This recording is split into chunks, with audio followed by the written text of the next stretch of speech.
I'm thinking you were made for me. Isn't it my birthday yet? Cause I gotta say, you're looking like a gift for me. Wrapped up nice and neat, baby.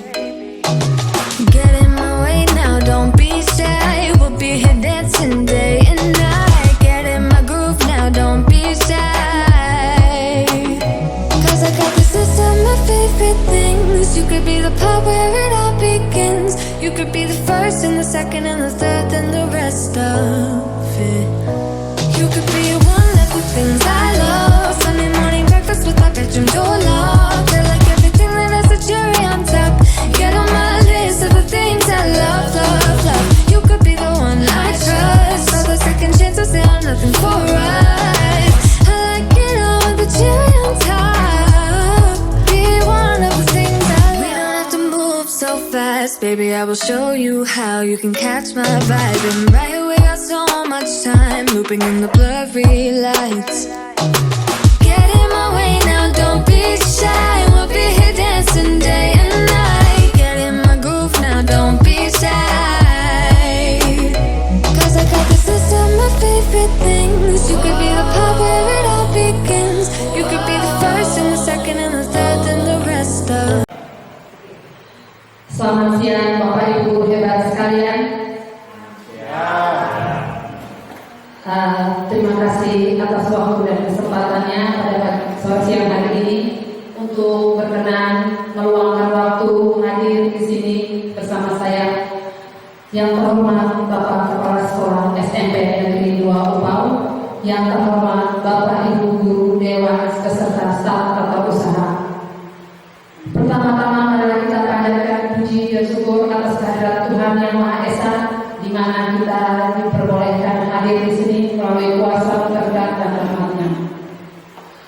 Baiklah Bapak Ibu Guru hebat sekalian, saya berdiri di sini bukan merasa yang paling pintar, bukan merasa yang paling hebat, bukan merasa yang paling luar biasa.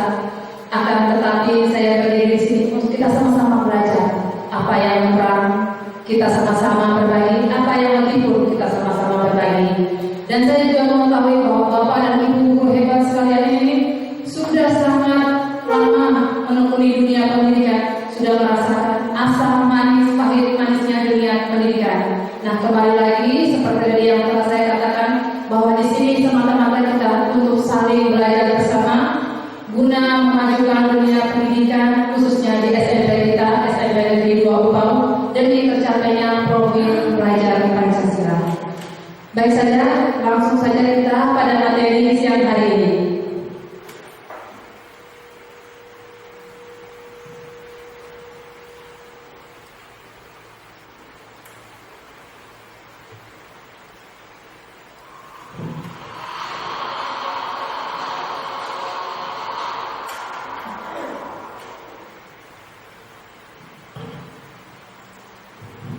Nah, baik, saya Denziana Mbak calon guru penggerak angkatan ke-7 dari SMP Negeri 2 Upau, Kabupaten Tabalong, di mana pada siang hari ini saya akan melaksanakan aksi nyata saya modul 1.4, yaitu diseminasi penyebaran pemahaman dan pengalaman penerapan budaya positif khususnya di sekolah kita ini.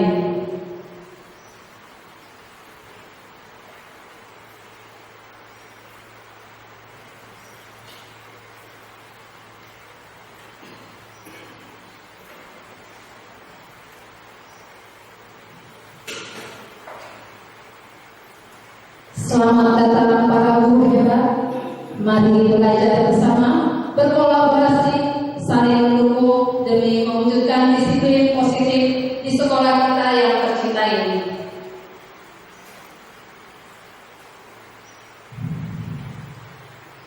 Tujuan pendidikan.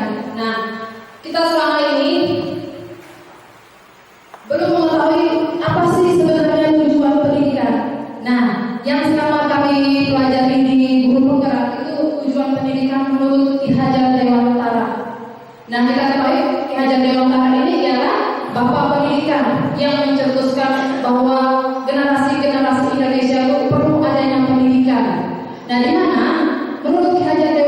tujuan pendidikan adalah menuntun segala kodrat yang ada pada anak, agar mereka dapat mencapai keselamatan dan kebahagiaan yang setinggi-tingginya, baik sebagai manusia maupun sebagai anggota masyarakat. Oleh sebab itu, pendidikan hanya dapat menuntun tumbuh atau hidupnya kekuatan kodrat yang ada pada anak-anak, agar dapat memperbaiki lakunya, bukan dasarnya, hidup dan tumbuhnya kodrat anak. Nah, sebelum kita lanjut ini, saya ingin tahu menurut Bapak dan Ibu apa sih yang namanya menuntun? Menuntun. Apa itu yang namanya menuntun kalau menurut Bapak dan Ibu? Ya, ada yang tahu Bapak dan Ibu apa sih artinya menuntun? Iya, membimbing, mengarahkan. Iya. Nah, tetapi kita ketahui Bapak Ibu, sebenarnya menurut Ki Hajar Dewantara bahwa menuntun itu kita memang membimbing. Nah, kita ketahui bahwa anak-anak yang sejak lahir itu tuh kita selalu berpikiran begini. Anak-anak yang baru lahir atau sudah dalam kandungan ibu itu mereka adalah selembar kertas putih yang kosong. Akan tetapi sebaliknya, sebenarnya anak-anak mulai dari kandungan ibu itu mereka itu dilahirkan dengan selembar kertas putih, akan tetapi sudah mempunyai goresan-goresannya sendiri. Goresan itu tuh masih abu-abu. Nah, guna kita sebagai guru, guna kita sebagai orang tua, yaitu untuk menebarkan goresan-goresan itu, agar goresan-goresan itu dapat terlihat, sehingga goresan-goresan itu dapat mencapai tujuannya. Artinya bahwa kita sebagai guru di sekolah itu menuntun anak mencapai cita-cita mereka. Nah, seandainya anak-anak ada yang pintar dalam seni, nah tugas kita guru menuntun agar mereka terus bisa berkreasi, terus bisa membuktikan diri mereka itu bisa, bahwa diri mereka itu mampu. Nah, itulah yang dimaksud dengan apa? Menuntun, atau yang disebut tidak dengan sebagai among. Nah, kita juga sebagai guru, sebagai among ataupun sebagai penuntun. Nah, baiklah kita akan lanjut tentang budaya positif. Nah, sebenarnya budaya positif ini sudah sering kita laksanakan. Bahkan setiap hari dari pertama kita menjadi pendidik, kita sudah melaksanakan apa sih budaya positif tersebut. Nah, yang kita ketahui sering kita laksanakan itu, yang sering kita lakukan budaya positif itu seperti 5S. Salam, senyum, sapa, sopan, dan santun. Itu termasuk budaya positif. Akan tetapi kita tidak ketahui bahwa itu juga termasuk budaya positif yang diterapkan oleh Ki Hajar Dewantara. Nah, budaya positif di sekolah yaitu nilai-nilai kebiasaan di sekolah yang berpihak pada murid agar mereka dapat berkembang menjadi pribadi yang kritis, penuh hormat, dan bertanggung jawab sesuai profil pelajar Pancasila. Nah, budaya positif yang kita ketahui, yang sering kita laksanakan seperti salam, anak-anak murid itu ketika bertemu dengan guru mereka salam, terus mereka salim juga terhadap guru, dan juga mereka menegur atau tegur sapa dalam guru, itu juga termasuk budaya positif. Kadang-kadang kita tidak mengetahui ataupun kita tidak sadar bahwa apa yang kita lakukan itu termasuk budaya positif. Baiklah, kita lanjut ke materi berikutnya.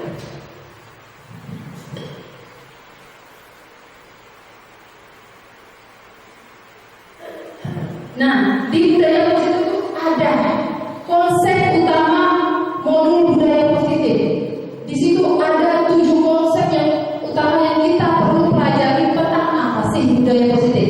Yang pertama itu adalah perubahan paradigma belajar, adalah disiplin positif, adalah kebutuhan dasar manusia, motivasi perilaku manusia, posisi kontrol atau restitusi, dan keyakinan kelas serta segitiga restitusi. Nah, kita akan belajar satu persatu apa sih yang dimaksud dengan konsep modul budaya positif ini.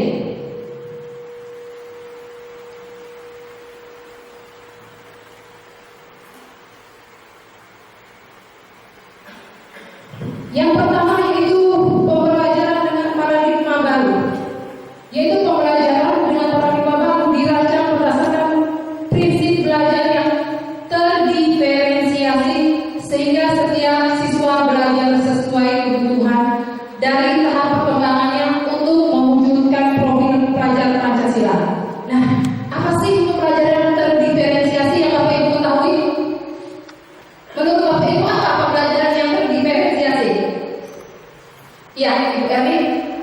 Setiap siswa punya bakat yang berbeda, artinya kebutuhan mereka terhadap bakat mereka itu berbeda. Iya, benar sekali. Nah, pembelajaran terdiferensiasi adalah pembelajaran yang mengakomodir kebutuhan siswa atau kebutuhan murid. Guru hanya memfasilitasi murid sesuai kebutuhan. Artinya, kita juga sebagai guru tidak boleh membeda-bedakan guru yang pintar ataupun murid yang pintar ataupun murid yang tidak pintar. Akan tetapi pembelajaran terdiferensiasi ini tidak berarti pembelajaran yang harus membedakan antara salah satu murid. Nah, ciri-ciri dari karakteristik pembelajaran yang terdiferensiasi ini antara lain lingkungan belajar yang mengundang murid untuk belajar. Artinya bahwa murid itu belajar dengan lingkungan yang nyaman, aman, tenang. Jadi murid itu mereka datang ke sekolah itu disambut oleh bapak ibu gurunya dengan senyum. Jadi anak murid itu merasa senang, merasa bahagia, dan mereka merasa aman ketika mereka belajar di sekolah. Mereka pun merasa tenang. Kemudian kita lanjut. Yang kedua, disiplin positif. Nah,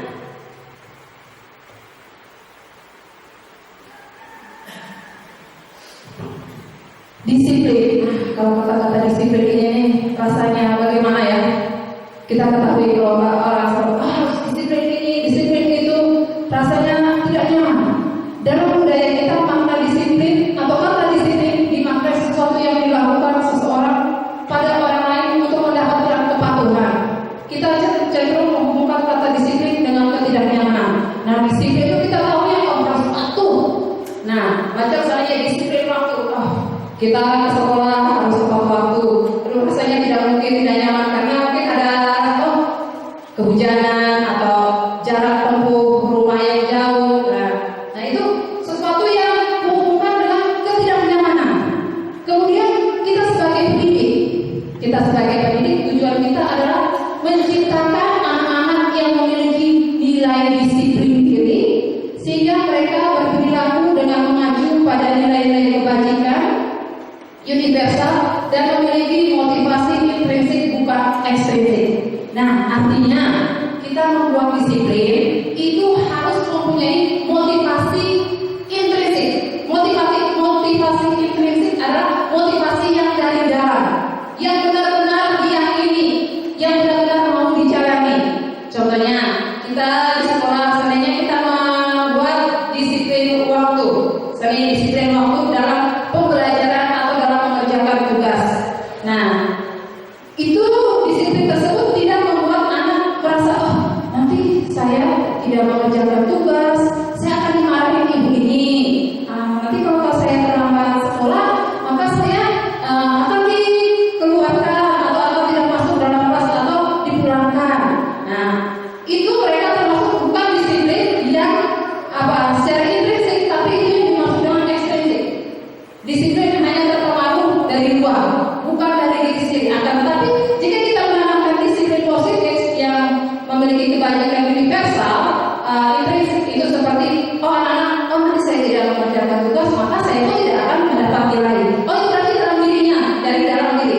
Jika saya terlambat sekolah, maka hari ini saya akan ketinggalan pembelajaran dan itu akan merugikan bagi saya. Nah, itu berarti motivasi intrinsik, motivasi yang ada dalam diri, yang keluar dari dalam dirinya, bukan terpengaruh dari orang lain. Kemudian ada disiplin positif, merupakan salah satu cara penerapan disiplin yang bertujuan untuk menumbuhkan kesadaran serta memperdayakan anak untuk melakukan sesuatu tanpa sokongan, ancaman atau hukuman. Yang seperti sudah saya jelaskan tadi, bahwa disiplin itu jangan membuat anak merasa terancam. Terus jangan membuat anak itu merasa takut dihukum. Akan tetapi membuat anak itu sadar akan tanggung jawab mereka sebagai pelajar dapat belajar dengan baik di sekolah, terus mereka akan benar-benar ke sekolah itu mengerjakan tugas itu sesuai atau dari keinginan mereka sendiri, memang benar-benar ingin mereka lakukan demi kebaikan mereka. Baik, kita lanjut.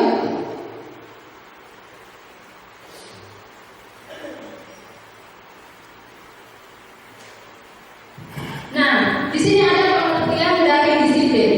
Disiplin adalah kemampuan memerintah diri sendiri dalam mengontrol dan menguasai diri untuk memiliki tindakan yang mengacu pada nilai-nilai yang kita hargai dengan penuh tanggung jawab tanpa terpengaruh orang lain.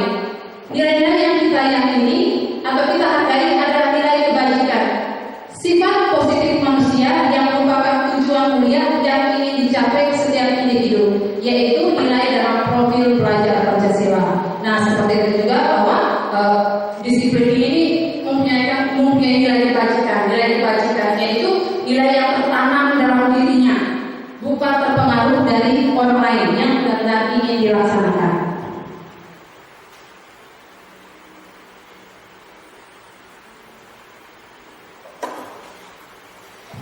Kemudian yang ketiga adalah kebutuhan dasar manusia. Nah, kebutuhan dasar manusia ini memang ada di diri kita sebagai makhluk hidup. Akan tetapi kita ini akan kebutuhan dasar manusia itu bertujuan kepada murid atau kepada peserta didik kita. Nah, di mana kebutuhan dasar manusia itu ada 5. Yang pertama, bertahan hidup, merasa diterima, kebebasan, kesenangan, dan penguasaan. Nah, di sini saya memiliki kuesioner buat Bapak dan Ibu. Nah, tugas Bapak dan Ibu akan mengisi kuesioner tersebut.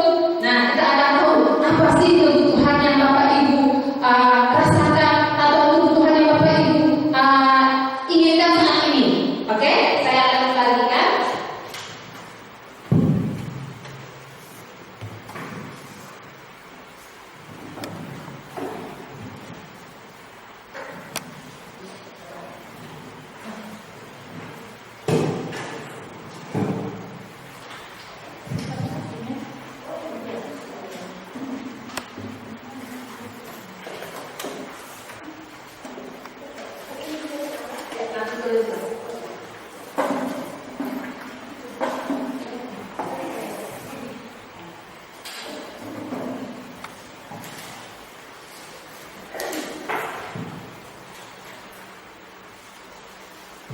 Baiklah, di kuesioner tersebut ada 40 pertanyaan. Nah, di 40 pertanyaan itu Bapak dan Ibu tinggal membaca pertanyaannya, terus tinggal menjawab. Tidak benar, kadang-kadang sangat benar. Nah, kalau seandainya saya merasa saya senang berteman, Bapak Ibu merasa oh sangat benar, berarti Bapak Ibu lingkari di angkanya tersebut 5, dilingkari. Nah, di situ akan dibagi menjadi 4 bagian, 1 sampai 10, 11 sampai 20, 21 sampai 30, 31 sampai 40. Jadi per kolom gitu ya Bapak Ibu. Jadi setiap kolomnya tuh Bapak Ibu hitung nilai dari 4 kolom tersebut mana yang paling banyak. Oke, bagaimana? Bapak dan Ibu paham cara mengerjakan? Iya, jadi 1 sampai 10 dijumlahkan nilainya yang menurut Bapak Ibu. Jadi kita akan mengetahui kebutuhan dasar yang saat ini Bapak Ibu inginkan. Dilingkari yang menurut Bapak Ibu, ya ada dalam diri. Ya, bisa juga saya senang berteman. Tidak benar, dilingkari nomor 1. Oke, jadi dihitung jumlahnya 1 sampai 10 itu jumlahnya berapa? 11 sampai 20 itu jumlahnya berapa? 21 sampai 30 jumlahnya berapa? Ya, hitung 1 sampai 10 dulu. Berapa jumlahnya? Oh iya, boleh Pak, boleh.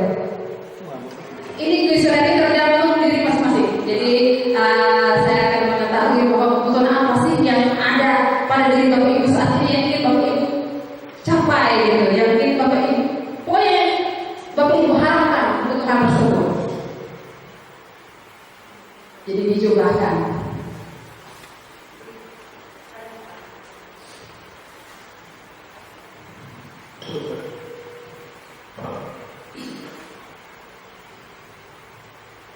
di belakang ini 1 sampai 10 total. Ya, 1 sampai 10 itu totalnya berapa?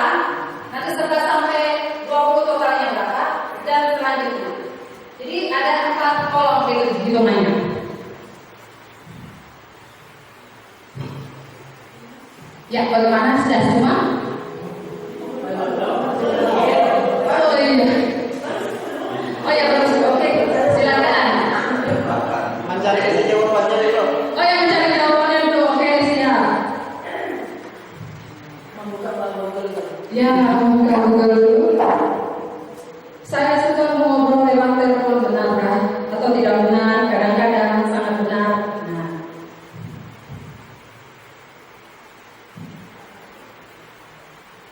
Kuesioner ini berdasarkan situasi yang sesuai dengan diri Bapak Ibu saat ini.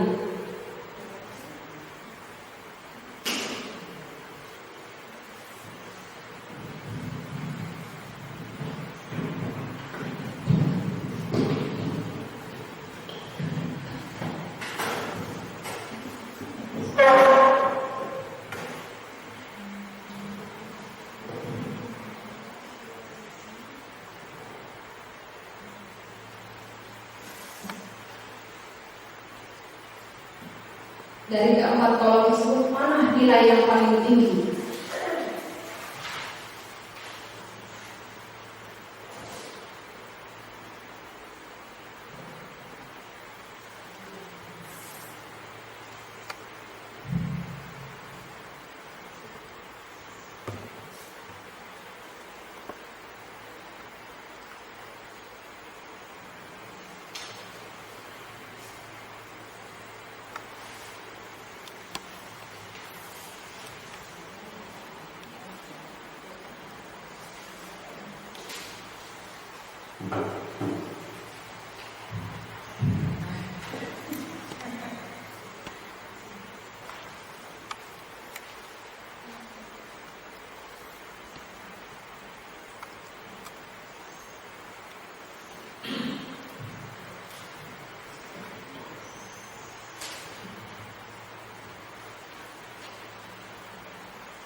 Seperti Ibu Maria itu sudah selesai.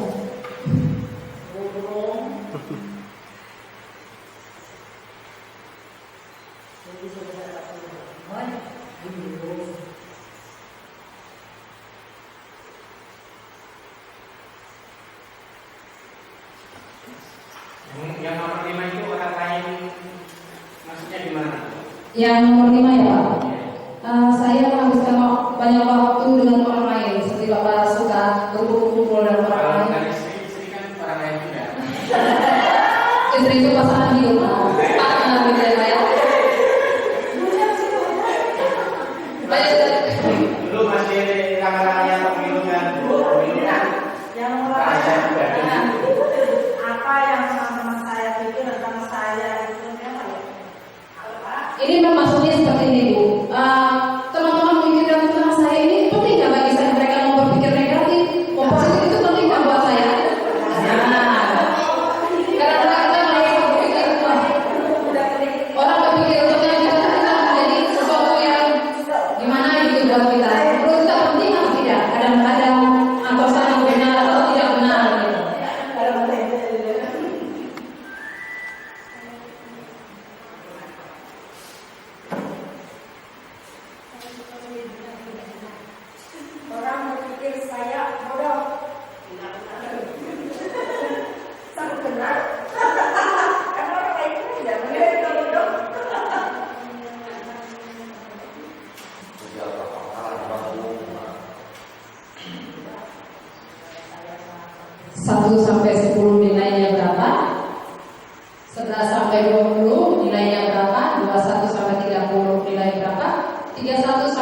kamu nilainya berapa? Dari keempat kolom tersebut, mana yang paling tinggi nilainya, yang paling mendasar?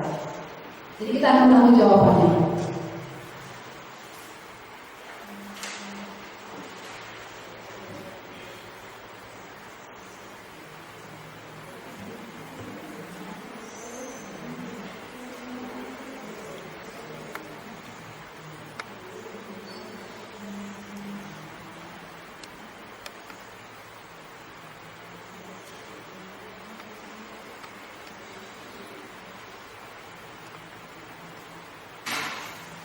Ya, sudah? Oke, bagaimana Bapak Ibu guru yang lain?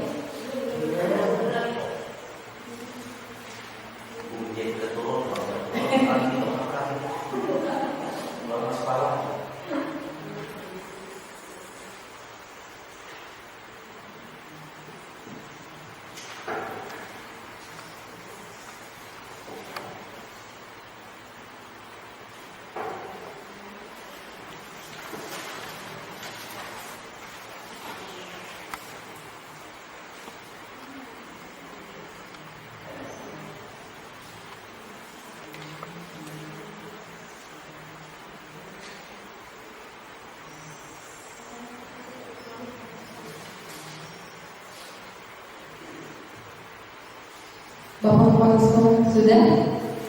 Masih begitu? Oh ya, koreksi. Berarti nilai ini dijelaskan betul Pak? Nah, tidak usah dibagi Bu. Macam 1 sampai 10 itu nilainya berapa? Itu aja terus nilainya. 11 sampai 20 nilainya berapa? Nah, habis 21 sampai 30 nilainya berapa? 31 sampai 40 nilainya berapa? Terus dari 4 nilai tersebut mana yang paling tinggi nilainya? 1 sampai 10 kah? 11 sampai 20 kah? 21 sampai 30 kah? Atau 31 sampai 40?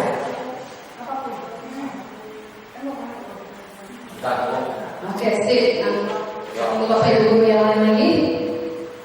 Punya saya 1 sampai 10. Totalnya 32.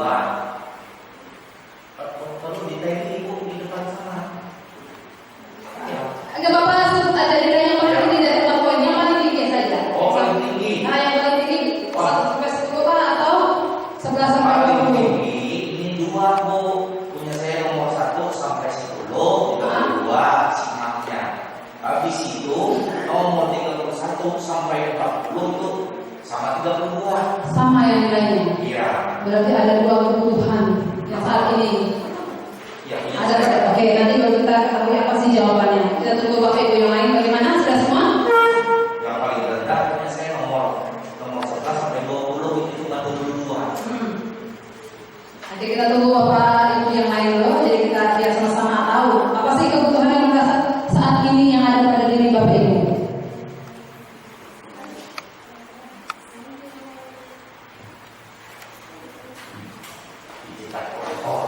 Bagaimana Ibu ini sudah? Oke, mantap. Oh ya, silakan.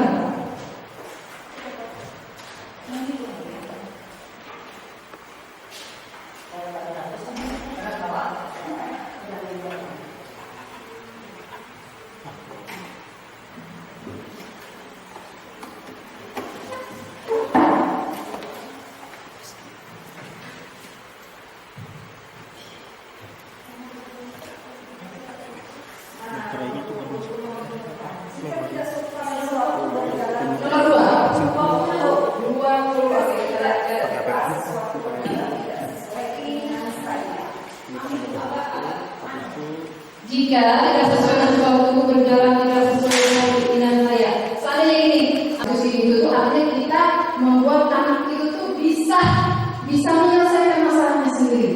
Terus anak itu bertanggung jawab akan setiap tugas, masalah yang ada ketika kita memberikan tugas, anak kita dapat menyelesaikan dengan baik, itu termasuk dalam tanggung jawab. Terus anak ketika anak berkelahi dengan temannya atau berselisih dengan temannya, maka anak itu dapat memecahkan masalahnya dengan baik. Terus sehingga anak juga bisa menghormati dirinya dan orang lain. Ketika anak melakukan kesalahan, selalu kita bilang, ayo sana pergi minta maaf karena kamu salah. Itu karena kita tidak tahu apa sebenarnya masalahnya. Nah, dari situ kita berdirilah mau menggunakan identitas khusus restitusi. Terus kita memanggil anak, terus kita mengetahui apa sih permasalahannya. Kemudian dengan melalui baik, Bapak Ibu bagaimana? Sudah semua? Sudah semua. Oke, mulai dari Bapak kepala sekolah. Nilai yang mana yang paling tinggi, Pak? Paling tinggi yang terakhir 31 sampai 40. Oke, berarti yang saat ini kebutuhan yang Bapak ini adalah ungkapan kebutuhan akan kesenangan. Oke, lanjut. Berapa dan yang mana? Yang berapa? Yang paling tinggi? Dua pemilihan, Bu. Ya, yang mana saja? Yang nomor 1 sampai dengan nomor 10. Ya. Nomor 31 sampai dengan 40 itu sama. Oke, baiklah. Berarti ada dua pilihan yang saat ini yang diinginkan oleh Pak dan yang Mamat. Yang pertama yaitu 1 sampai 10 yaitu kebutuhan akan kasih sayang dan rasa diterima. Kemudian ya, tadi sama seperti Bapak ungkapan kebutuhan akan kesenangan. Oke. Bagaimana Ibu Marianti? Nomor berapa yang paling tinggi Anda? Nomor 11 sampai 20. Oke, berarti untuk saat ini itu ungkapan kebutuhan akan kekuasaan.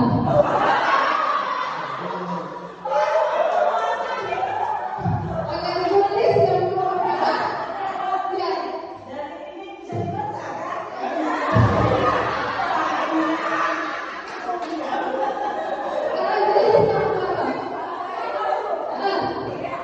Nomor 11 sampai nomor 20 dan nomor 31 sampai 40. Oke, 1 sampai 20 adalah sama ya tadi ungkapan akan kebutuhan kekuasaan dan kebutuhan akan kesenangan.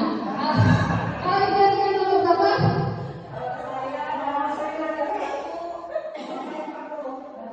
Oh iya, kebutuhan akan kekuasaan di dalam Pak.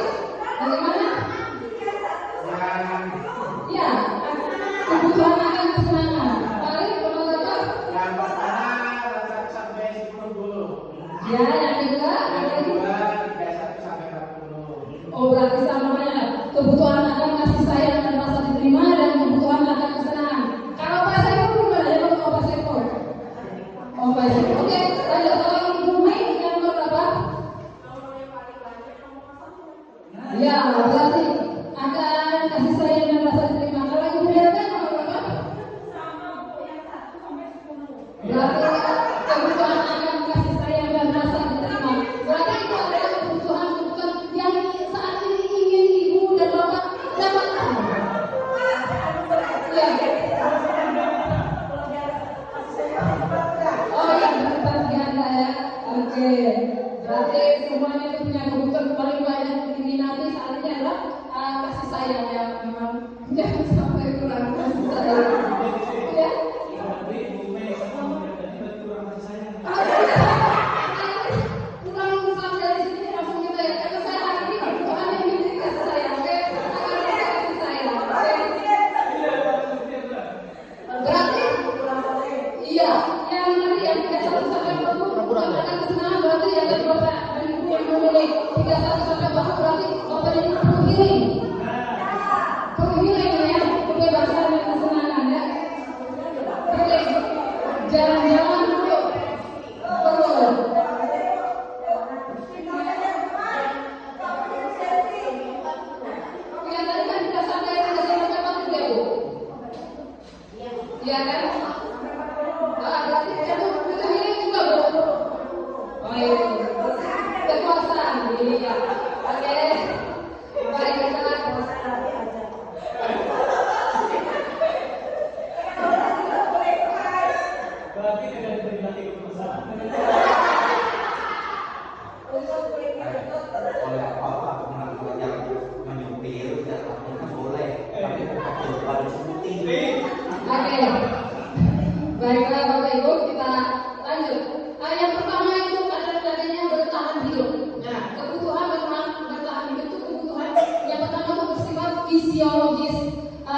kasih sayang dari orang tua, terus makanan. Nah, ketika mereka mempunyai makanan yang cukup, mempunyai nutrisi serta kebutuhan anak-anak itu perlu. Kemudian agar mereka dapat pelajaran yang baik, kebutuhan mereka akan merasa aman, nyaman, dan apa harus terpenuhi. Nah, bagaimana mungkin ketika anak datang ke sekolah dalam keadaan sakit, itu tidak mungkin. Nanti akan mengganggu proses belajar mengajar, bukan hanya mengganggu dirinya sendiri yang sakit ataupun yang tidak makan atau dalam keadaan perut kosong, akan tetapi juga akan mengganggu proses belajar mengajar dalam kelas, dan akan juga mengganggu pembelajaran atau proses belajar mengajar di kelas atau PBM itu tidak terlaksana dengan nyaman, tidak terlaksana dengan maksimal karena ada gangguan-gangguan tersebut. Jadi perlu adanya bertahan hidup itu seperti anak-anak harus sehat dulu ke sekolah, tenaganya kuat, sehat pikiran, sehat jiwa mereka. Nah, ketika mereka bersekolah mereka akan semangat. Terus mereka sekolah itu perlunya adanya sarapan pagi. Nah, sehingga mereka tidak lemah, tidak lelah, lelah letih mulai ketika dalam belajar sekolah. Dan begitu Pak, sebaliknya kita sebagai guru pun seperti itu. Nah, ketika kita memberi pelajaran di kelas, kita sebagai guru pun juga dalam keadaan sehat, semangat. Terus kita juga jangan lupa sarapan. Jadi kita juga tidak terkena 5L kali ya. Jadi guru semangat, guru sehat.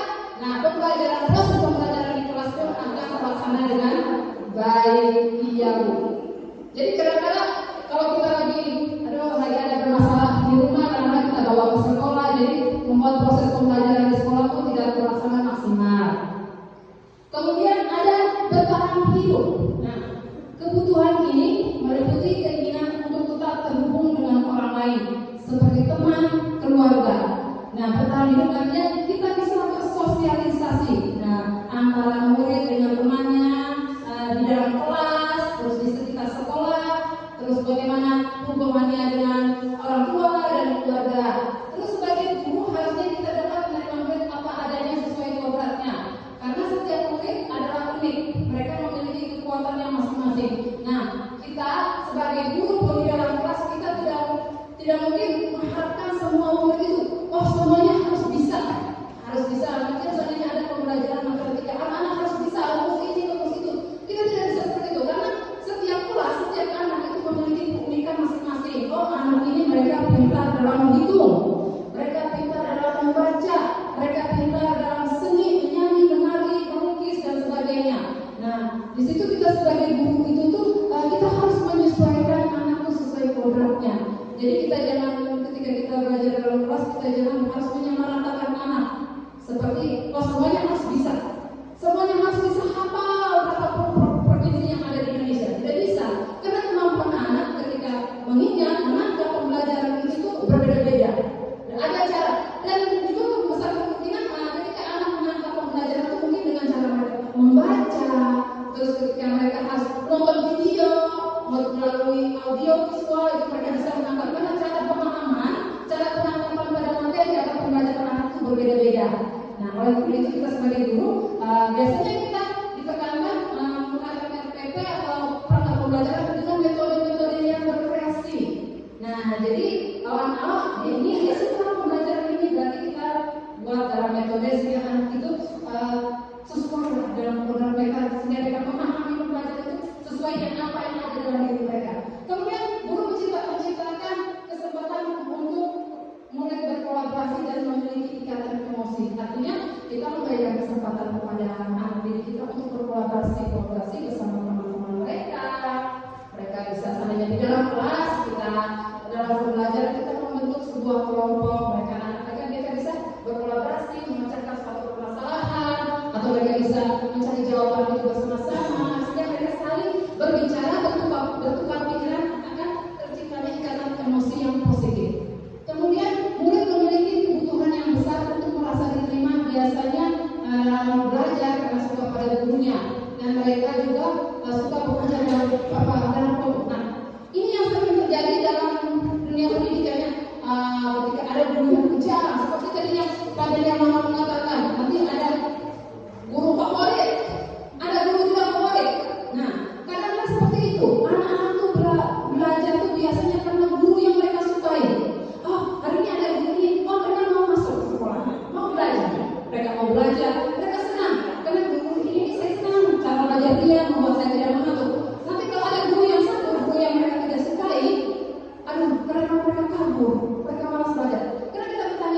apa sih alasan kamu tidak mau masuk? Saya malah sebut ini, suka mohon maaf, suka marah-marah, suka memberi hukuman dan ini. Nah itu ada anak-anak tuh bisa kayak ada merasa menjadi suatu pemikiran, mereka masih tertekan ketika belajar. Saya tidak mau belajar dalam buku ini. Saya tidak mau belajar dalam buku ini. Dan murid kebutuhan merasa diterima. Contohnya merasa diterima itu seperti apa?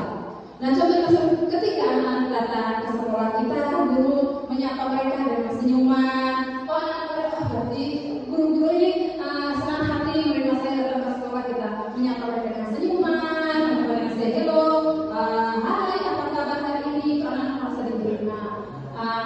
Mereka juga suka berproyek dan kelompok ketika mereka senang dalam suatu pembelajaran atau materi dalam kelas itu, mereka akan senang belajar berkelompok karena mereka mau berkolaborasi dengan teman-teman mereka. Oke, lanjut, adanya kebebasan. Nah, kebebasan, murid harus diberi kesempatan untuk membuat pilihan, bertanggung jawab atas pilihannya. Nah, ketika kita sebagai guru memberi tugas di kelas, kita juga memberi kebebasan untuk murid. Artinya kebebasan itu bukan semena-mena kita memberi kebebasan, tetapi kita tetap dalam kontrol guru, Contohnya seperti kita memberi tugas PR atau tugas latihan. Nah, kamu ingin mengerjakannya seperti apa? Kamu buatlah dengan sesuai karya yang ingin kamu ciptakan, gitu. Jadi kita memberi sehingga mereka bertanggung jawab. Oh, Bu, saya ingin mengerjakan tugas, saya ingin membuat seperti makalah atau saya ingin membuat dalam bentuk gambar. Nah, setelah mereka sudah sesuai dalam keinginan mereka, dan mereka akan bertanggung jawab dan mereka pasti akan mengerjakan tugas tersebut dan itu sesuai dengan pilihan mereka. Dan yang kedua itu memberi mereka kebebasan bukan berarti membiarkan mereka melakukan apa saja yang mereka mau. Yang tadi sudah jelaskan, mereka lebih memberi mereka kesempatan untuk membuat pilihan, menyuarakan pendapat mereka dengan percaya diri dan memberi kesempatan untuk mencoba-coba hal baru. Jadi dengan kita membuat seperti itu, anak-anak itu akan membuat mereka akan berusaha. Wah, kemana kita membuat dalam sebuah kelompok, ada temannya, maka kita buat ini aja, ini yang baru. Mereka bisa, itu akan membuka pikiran mereka, membuka wawasan mereka agar mereka lebih berpikir kritis, berpikir lebih luas, bukan hanya jalan di tempat yang itu saja, tugas yang dikerjakan hanya begitu saja. Akan tetapi mereka mempunyai inisiatif yang lebih luas, pemahaman yang lebih luas. Karena dengan pembelajaran, kalau hari ini kita hanya belajar satu materi, ketika kita memberi kesempatan kepada anak murid kita, maka di situ terciptanya, timbulnya motivasi, timbulnya semangat baru, timbulnya kreativitas baru. Anak akan muncul ketika kita diberi pilihan, kebebasan mereka untuk bagaimana cara mereka memberikan jawaban mereka sehingga mereka dapat bertanggung jawab. Terus pembelajaran dengan metode yang menarik juga akan memenuhi kebutuhan murid tentang kebebasan. Nah, ini apa sih artinya pembelajaran dengan metode yang menarik? Jadi sudah seperti saya jelaskan tadi bahwa kita menggunakan metode alat peraga. Kadang-kadang anak-anak tuh mereka di kelas kita selalu menggunakan metode ceramah yang sering kali kita guru boleh menjelaskan panjang lebar di papan tulis panjang lebar, tetapi anak-anak di belakang mereka sibuk dengan dunia mereka, sibuk dengan diri mereka sendiri, mereka sibuk mengganggu teman mereka di samping karena mereka merasa bosan karena harus mendengarkan itu, mereka bosan. Nah, oleh karena itu kita sebagai guru kita tahu ada beberapa metode yang harus kita gunakan agar anak-anak itu memperoleh kebebasan. Anak pun mempunyai hak untuk memperoleh kebebasan dalam belajar. Artinya kebebasan artinya kita mengajak anak belajar di luar kelas. Anak akan merasa bebas, anak merasa senang. Terus anak kita ajak membuat metode-metode baru. Sebenarnya kita mempunyai LCD seperti ini, kita membuat pembelajaran dalam bentuk video pembelajaran. Maka mereka akan juga senang, mereka akan membuat hal-hal baru. Ketimbang kita hanya menggunakan metode ceramah. Nah, yang sering Bapak Ibu gunakan di kelas itu metode apa? Metode pembelajaran yang sering Bapak Ibu gunakan di kelas apa? Metode apa? Sesuai pokok bahasanya kalau saya. Oh iya, sesuai pokok bahasan. Misal, Ya. Sekarang saya di kelas 8 itu sedang mengajar masalah termodinamika, yaitu masalah zat cair dan zat padat.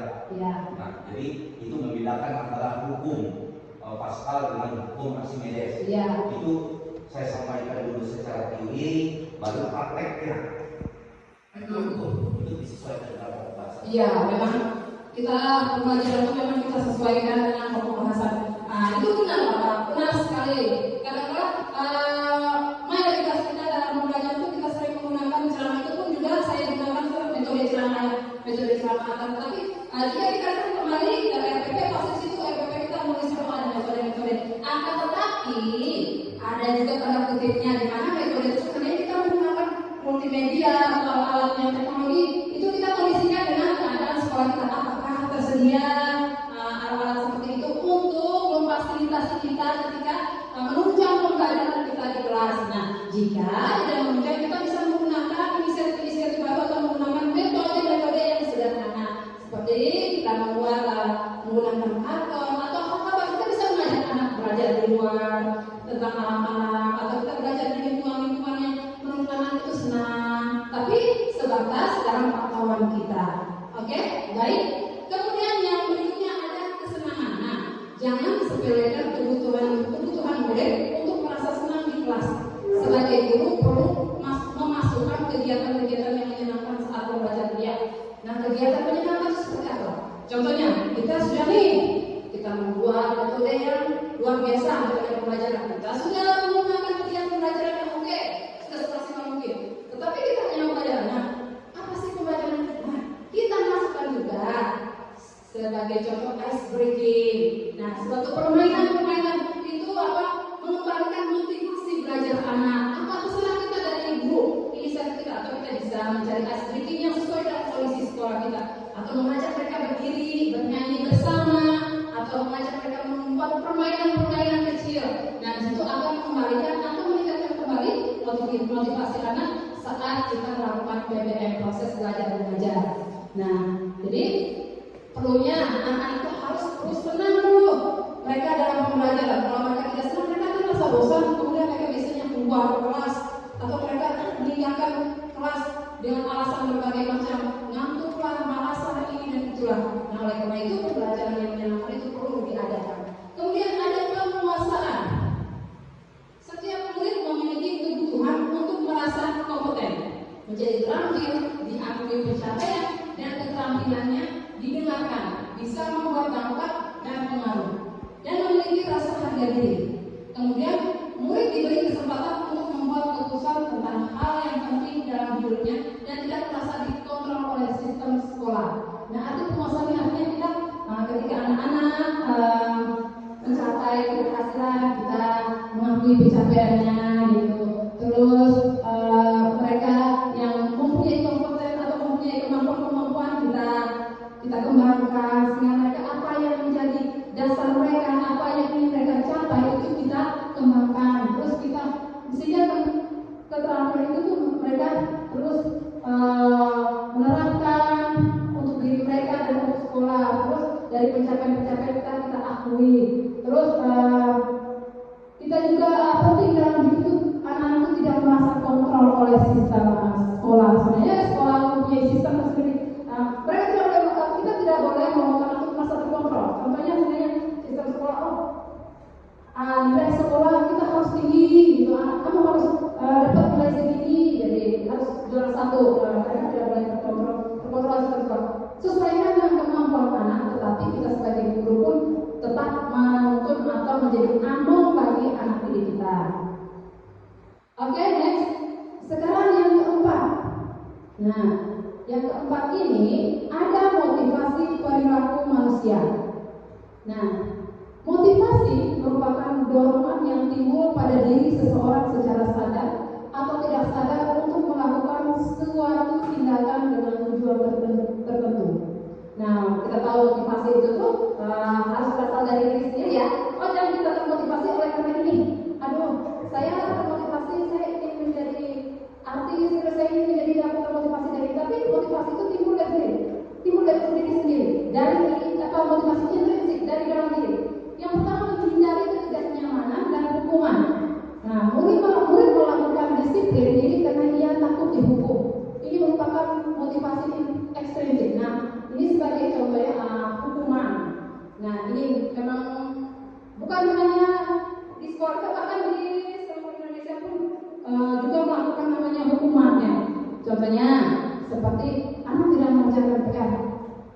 dihukum lari keliling lapangan, katanya lari keliling lapangan. Nah, atau dihukum push up berapa kali. Nah, sebenarnya ini tidak baik seperti itu. Akan tetapi itu membuat anak menjadi takut. Aduh, nanti kalau saya tidak mengerjakan hukuman maka saya akan lari keliling lapangan. Nah, anak akan melakukan sesuatu itu hanya karena takut akan hukuman. Kedua, mendapatkan imbalan atau penghargaan dari orang lain. Murid melakukan disiplin diri karena ia ingin mendapatkan imbalan. Ini merupakan motivasi ekstrinsik. Nah, ini contohnya seperti ini. Saya akan menang lomba ini, nanti saya akan dapat hadiah dari orang tua saya akan mendapatkan HP. Terus jika saya menang juara ini, maka guru akan memberikan saya hadiah. Nah, berarti anak tersebut melakukan sesuatu karena adanya motivasi ekstrinsik, motivasi dari luar, karena adanya penghargaan. Nah, balik lagi, kita melakukan sesuatu itu tuh harus dari motivasi intrinsik. Kemudian yang ketiga, menghargai nilai-nilai kebajikan diri sendiri.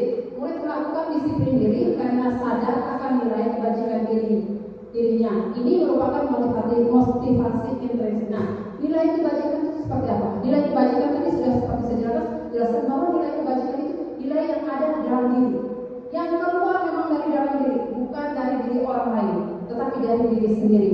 Nah, perlu sekali nilai kebajikan ini kita tanamkan pada diri anak, bahwa segala sesuatu itu harus berasal dari diri sendiri.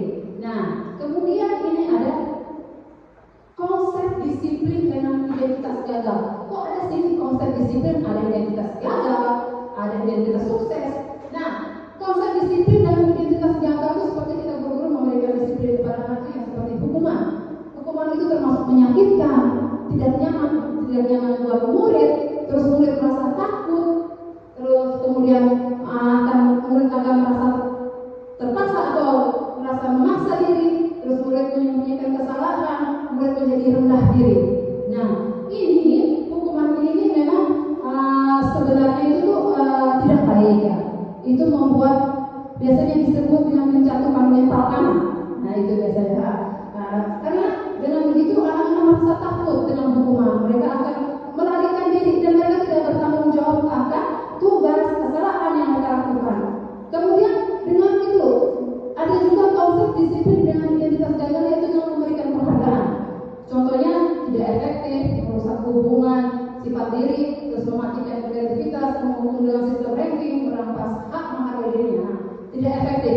Sebenarnya dengan penghargaan ini masih itu tergantung dari kita masing-masingnya memahami apa sih penghargaan itu perlu atau tidaknya. Sebenarnya dengan penghargaan itu juga merusak hubungan. Contohnya seperti ini. Kebanyakan kalau dulu ketika saya di SD kan itu ada orang-orang tua yang istri-istri asisten atau istri-istri yang mereka brimob gitu. Mereka pasti kalau ke sekolah itu tuh mereka bukan melihat nilai anak, tapi mereka lihat anak saya ranking berapa. Anak saya ranking berapa gitu. Apalagi kalau kita sekolah di kota nih, pasti orang tua datang ke sekolah tuh hanya ingin mengetahui anaknya ranking berapa. Sebenarnya itu merusak hubungan. Artinya merusak hubungan itu seperti ini. Nanti orang tua dengan anaknya ranking terakhir nih, terus dengan orang tua dengan anaknya ranking pertama. Nanti anaknya ranking pertama, orang tua anak saya ranking 1, anak saya kan cerdas, luar biasa, pintar, terlalu. Jadi orang tua yang anaknya ranking tidak mendapatkan ranking, anak akan merasa tersisih. Jadi tertekannya orang tua itu akan berimbas ke anak. Nanti kalau orang tua yang mengerti, pasti dari nggak apa-apa. Mungkin kemampuan anak saya sampai segitu, anak saya tidak dipaksa. Akan tetapi kalau orang tuanya hanya memberikan nilai ranking, pasti mereka pulang memarahi anak, terus mengukur anak, memaksa anak, dan akan membatasi kebebasan anak. Nah, sebenarnya anak-anak itu adalah dunia main. Kita tidak bisa memaksa anak itu sesuai dengan keinginan kita sebagai orang tua maupun keinginan kita sebagai guru. Anak harus berdasarkan, tapi tidak. Mereka punya dunianya sendiri dan kita orang dewasa punya dunianya sendiri. Nah, itulah yang akan merusak hubungannya seperti itu. Terus mematikan kreativitas dengan penghargaan itu. Nah, contoh seandainya anak ini pintar menari dalam satu grup, mereka itu ada mereka mempunyai grup menari. Oh, anak ini yang paling lincah menarinya, dan ada juga anak yang tidak paling lincah menari. Nah, nanti ada anak yang merasa, oh saya ini kurang lincah dibanding dia. Nah, dari situ timbul, aduh saya sepertinya harus mundur karena saya tidak bisa seperti dia. Nah, itu sebenarnya ada dalam diri anak tersebut menarik kreativitasnya menarik itu ada dalam diri, karena melihat dia tidak bisa dan tidak tahu, maka dia akan mundur dan akan mematikan kreativitas, dan dia akan stop sampai situ, bukan mau berusaha, tetapi mereka akan berhenti. Kemudian ya sudah seperti tadi untuk ranking tadi itu sebenarnya kalau sekolah-sekolah yang orang tua yang tidak memperhatikan terlalu dengan sistem ranking sih tidak jadi masalah ya. Akan tetapi kalau yang orang tua yang hanya melihat sistem ranking ya seperti itu. Kemudian merampas hak harga diri anak ya seperti tadi ya, dengan orang tua, dengan adanya masukan-masukan yang membuat anak itu tertekan akan merampas kebebasan anak. Orang tua akan memaksa untuk terus belajar tanpa tahu anak punya dunia sendiri, yaitu bermain atau bersenang-senang dengan dunianya sendiri. Kemudian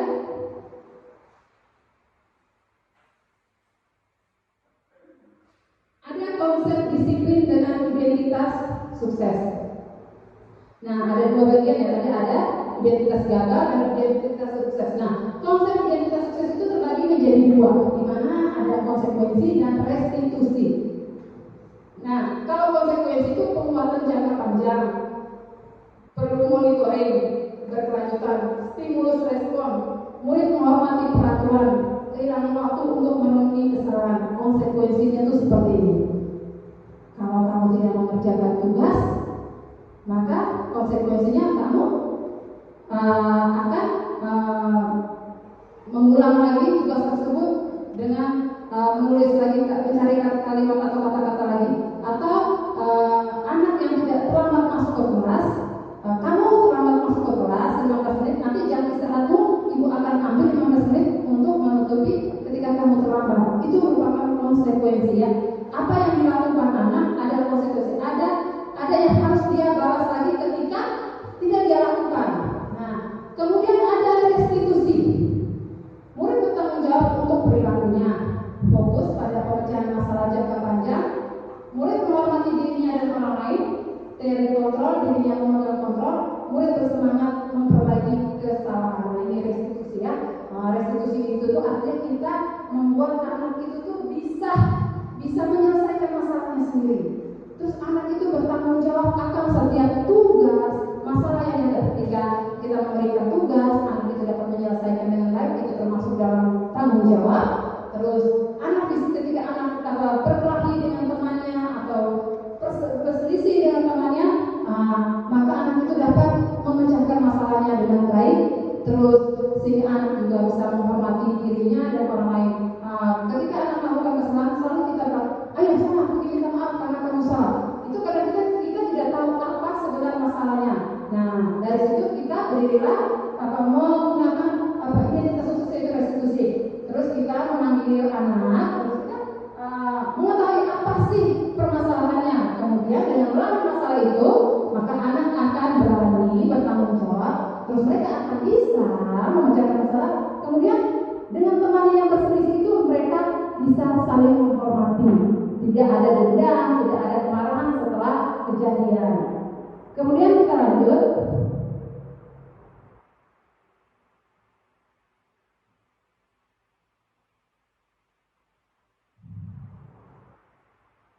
Nah, ada konsep disiplin dengan pendekatan restitusi. Nah, kita ketahui dulu sih apa sih restitusi itu tuh. Nah, pengertian restitusi adalah proses menciptakan kondisi bagi murid untuk memperbaiki kesalahan mereka sehingga mereka bisa kembali kepada kelompok mereka dengan karakter yang lebih kuat. Itu menurut para ahli yang bernama dosen. Nah, artinya restitusi itu tuh kita membuat semacam seandainya ada permasalahan antara anak murid, terus mereka harus bisa memperbaiki dirinya, terus memperbaiki diri dengan kesalahan mereka, sehingga ketika mereka kembali ke kelompok mereka tuh mereka tidak ada merasa canggung, merasa takut, akan tetapi mereka tetap menjadi karakter yang lebih kuat. Dengan kita menuntun, dengan membuat anak-anak bisa memecahkan masalah sendiri, itu mereka akan bisa menimbulkan karakter yang lebih kuat lagi, berani bertanggung jawab, berani meminta maaf, timbul karakter, oh jika saya salah, saya harus berani seperti ini, saya harus bisa menemukan permasalahan solusi dari masalah yang anak hadapi. Kemudian ada ciri-ciri restitusi. Ciri-ciri restitusi itu bukan menebus kesalahan, namun belajar dari kesalahan. Kok seperti itu ya? Iya, karena segala sesuatu itu kita belajar dari kesalahan. Nah, anak bukan menebus kesalahan, seandainya seperti ini.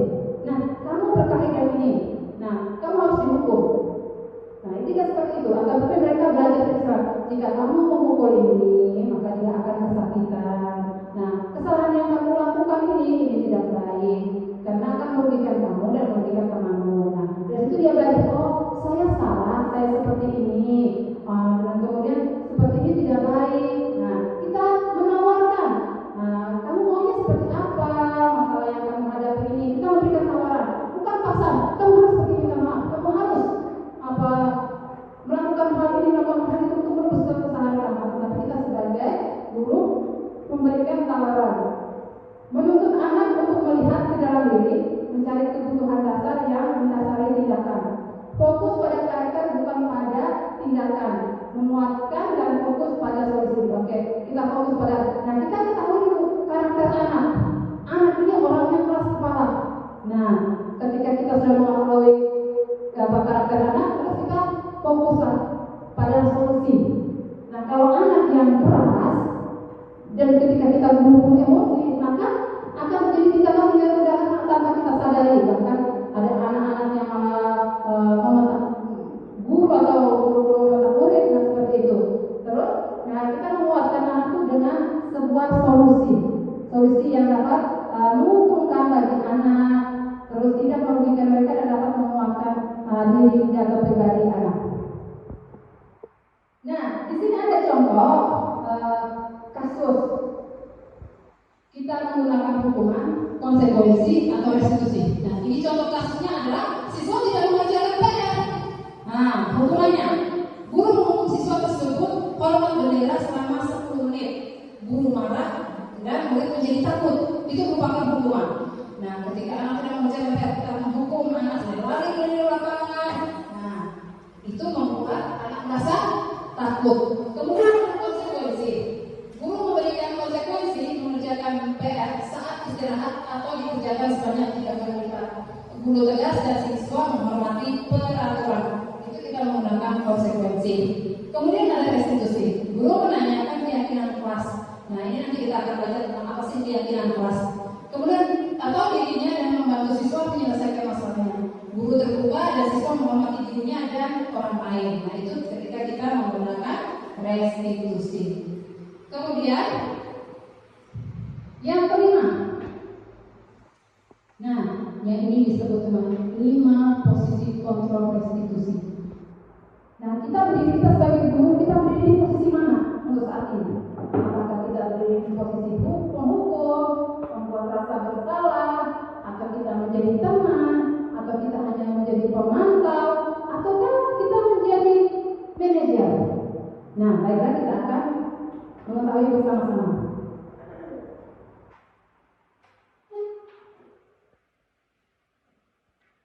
Yang pertama, yaitu contoh penerapan 5 posisi kontrol restitusi.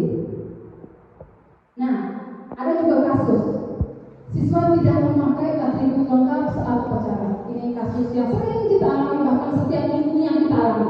Nah, penghukum patuhi aturan sekolah, lalu berdiri di depan barisan. Nah, itu berarti kita sebagai guru di posisi penghukum. Terus membuat rasa bersalah. Berapa kali ibu guru harus memberitahu kamu? Ibu kecewa sama kamu. Itu berarti kita berdiri di posisi membuat rasa bersalah. Dan kemudian ada teman. Biasanya teman, ayolah yang tertib ya nak, buat ibu guru bangga. Kali ini tidak apa-apa, ada masalah. Nah, ketika saat itu berarti kita berdiri di posisi sebagai teman. Kemudian pemantau. Kamu sudah melanggar apa peraturan dan konsekuensinya, itu sebagai pemantau. Dan kalau kita di posisi manajer, posisi kelima, apakah kamu tahu kesalahannya? Kira-kira bagaimana kamu akan memperbaiki kesalahan ini? Nah, itu berarti kita berdiri di posisi manajer. Akan tetapi berdiri di posisi manajer ini rasanya guru ini terlalu lembut. Nah, kita selalu berdiri di posisi yang pertama dan kedua, menghukum dan membuat merasa bersalah. Nah, ada baiknya mulai sekarang kita mencoba nih, kita belajar bersama. Berdirilah kita di posisi manajer. Nah, kemudian yang keenam nih, ada keyakinan kelas. Keyakinan kelas. Mengapa keyakinan kelas?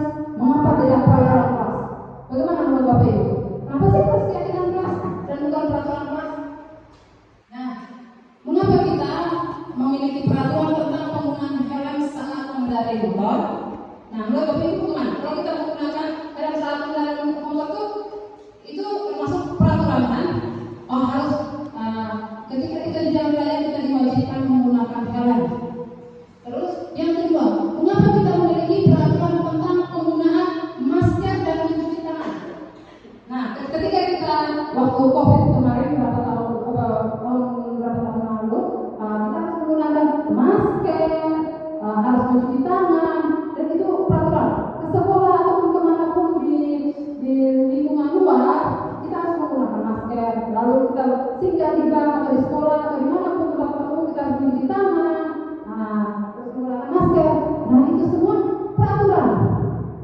Itu yang disebut dengan peraturan yang harus kita taati. Nah, kembali lagi, apa sih maksud dari dua ini? Nah, kalau jika kita menggunakan helm, itu berarti kita membuat suatu aman tentang keamanan dan keselamatan.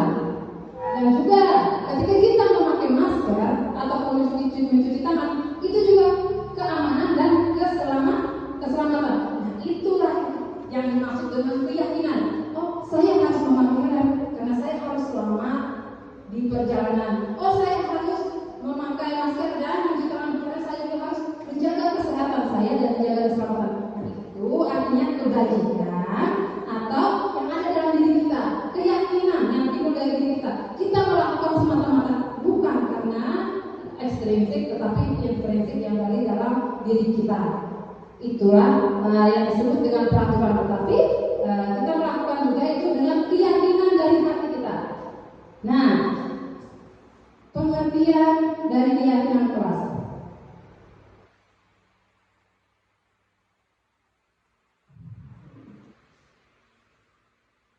Sebentar.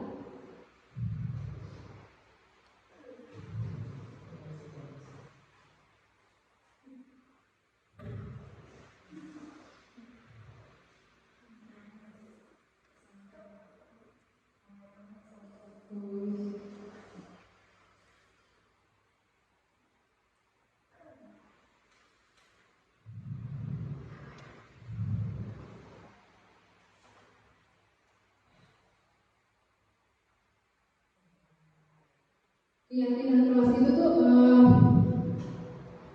kegiatan atau yang akan kita lakukan di dalam kelas kita, bukan seperti peraturan ya, tapi itu sejenis sih peraturan, tapi lebih pada motivasi intrinsik ya. Keyakinan kelas adalah nilai kebajikan atau prinsip-prinsip universal yang disepakati bersama secara universal, kemudian lepas dari perbedaan agama, suku, negara, dan bahasa. Nah, menurut dosen pada tahun 1998, suatu keyakinan akan lebih memotivasi seseorang dari dalam atau disebut intrinsik, seseorang akan lebih bersemangat. Nah, jadi keyakinan kelas itu tuh dari dalam ya, dari dalam bukan dari luar. Jadi kita melakukan segala sesuatu itu dari diri sendiri. Nah, sekarang ini ada sedikit ekstrim yang Bapak-Ibu pengen kali ini tidak semangat. Kita akan ada game warna. Ayo, saya mau mengembalikan motivasi Bapak Ibu nih. Kayak tadi ini kita jam berapa ya? Siang ini jam makan siang, jam tidur siang. Jadi bagaimana sih apa konsentrasi Bapak Ibu masih ada kan? Atau badannya aja di sini, tapi jiwa dan raganya sudah di rumah di tempat tidur. Iya seperti itu.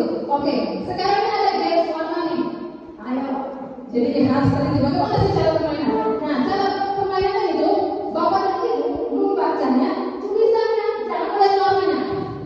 Oke? Membaca tulisan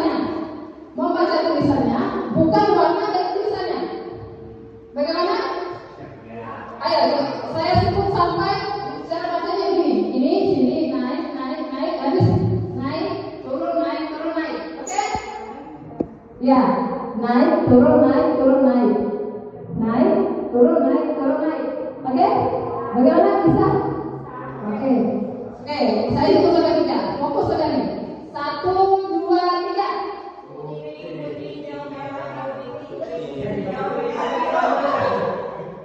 Ayo, sama coba. Yang bisa ya, coba. Coba Bapak bisa? Ayo coba Bapak. Coba Bapak sebut. Coba. Sesuai tulisannya apa? Yang dibaca tulisannya Tidak ada. boleh dibaca tulisannya. Turun, naik, turun, Tidak boleh naik, turun, naik, turun, naik, turun. Ayo. Oke, turun naiknya, oke, turun naik. Cepat ya Bapak ya. Cepat Bapak ya. Cepat, Pak. Iya, cepat Bapak. Fokus ya Bapak. Putih, kuning, hijau, merah, biru. Putih, kuning, hijau, merah, biru. Iya. Oke, ada lagi yang mau coba? Ada lagi yang mau coba? Iya, berarti ada lagi Bapak Ibu bisa badannya? Oke, berarti Bapak dan Ibu ternyata jiwa dan raganya masih berarti ya. Kadang-kadang kita di permainan ini kita bisa ambil maknanya Bapak. Artinya apa yang kita baca, apa yang kita lihat belum tentu itu benarnya. Agar tetapi kita lihat dulu di balik suatu permasalahan itu kita lihat dulu. Dan itu juga kembali ke anak didik kita. Ketika kita melihat anak seperti ini, anak didik kita seperti dalam keadaan seperti ini, kita harus lihat. Kita jangan hanya melihat, oh ini kuning, ini merah. Ini kita melihat ini merah, ini hijau. Nah sebenarnya jika kita teliti kembali, kita telusuri kembali, padahal di balik itu ada suatu kebenaran. Oh ini tulisannya putih bukan kuning. Oh sebenarnya kesalahan bukan di anak, ada kesalahan yang lain. Nah ini adalah salah satu permainan di mana membangkitkan motivasi ini juga bisa kita gunakan saat kita melakukan pembelajaran untuk membangkitkan pembelajaran motivasi atau semangat anak dalam pembelajaran. Ayo menulis bagaimana? Bisa nggak menulis? Kita main kayak gini. Nah, permainan ini kita seperti ini.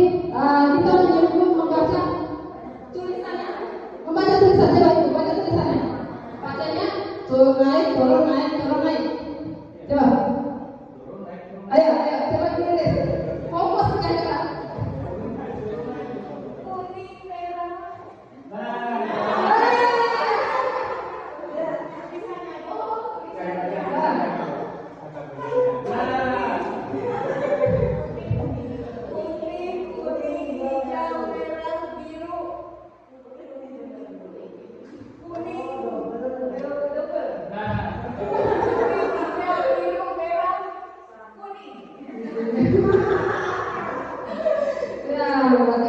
Kadang-kadang konsentrasi itu perlu kita, bukan hanya murid yang butuh konsentrasi, kadang-kadang kita guru juga harus konsentrasi.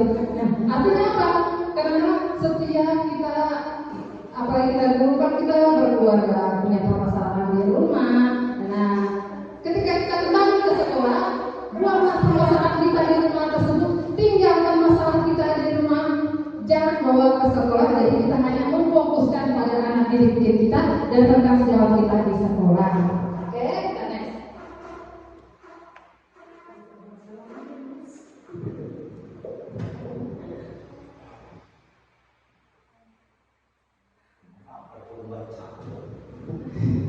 Oh ya Bapak, Bapak Ibu yang lain masih bisa membaca kan?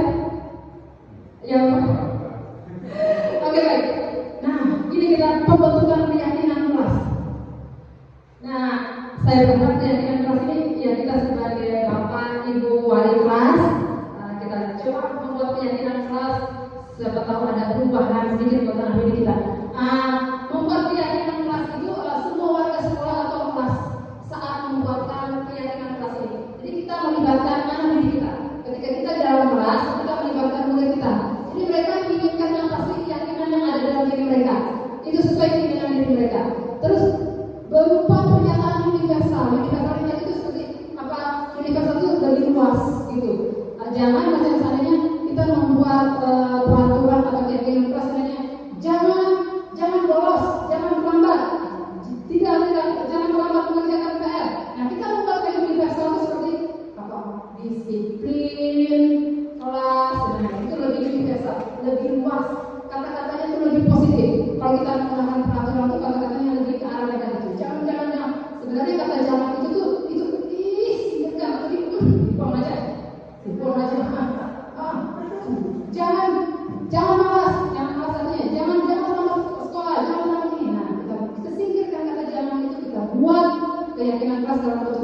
satu lebih luas seperti disiplin. Disiplin itu bukan hanya satu, tapi mencakup semuanya. Disiplin dalam menjalankan tugas, dalam kegiatan-kegiatan sekolah, dalam kegiatan pembelajaran dan sebagainya yang terdominasi di dalam lingkup sekolah.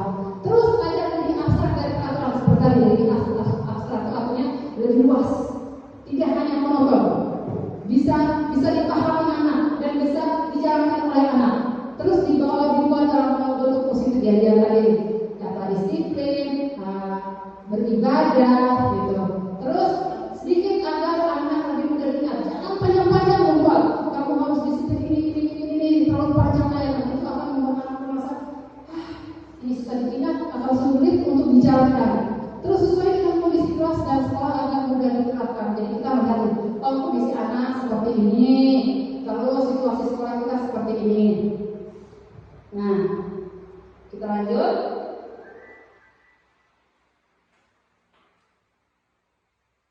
Ini bagaimana pembentukan. Kemudian, nah ini saya ada mencoba menerapkan keyakinan kelas di kelas saya yaitu kelas 7A. Semoga dokumentasi ini bisa Bapak Ibu ambil sedikit saja manfaatnya, atau Bapak Ibu ambil sedikit saja untuk bisa menerapkan. Entah itu menurut Bapak Ibu baik, ya dijalankan, dan menurut Bapak Ibu itu tidak sesuai dengan Bapak Ibu bisa membuatnya dengan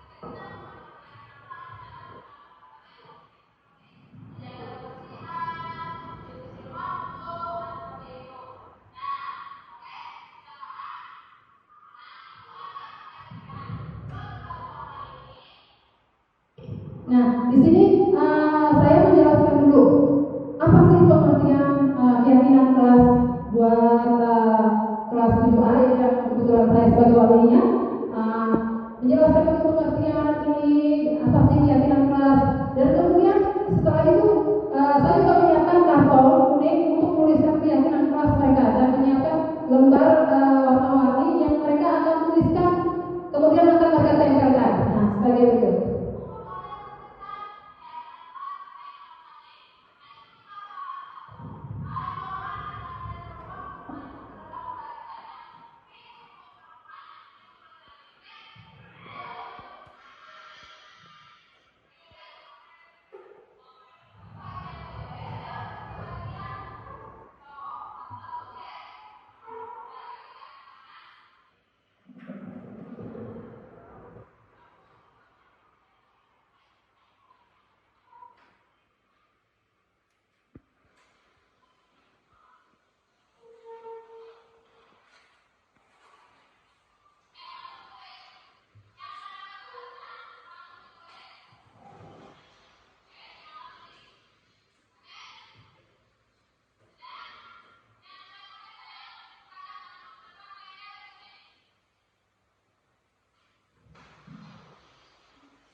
Nah, di sini anak-anak sudah mulai menuliskan keyakinan kelas, kemudian mereka memberanikan diri. Nah, itu keyakinan kelas itu yang ada dalam diri mereka. Mereka masing-masing menempelkan di lembar karton yang sudah saya sediakan.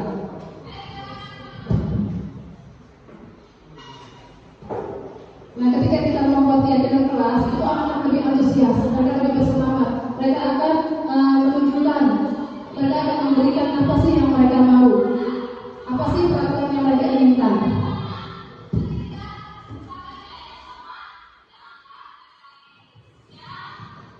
ketika keyakinan kelas itu ada yang sama, kita bisa memilah yang beda.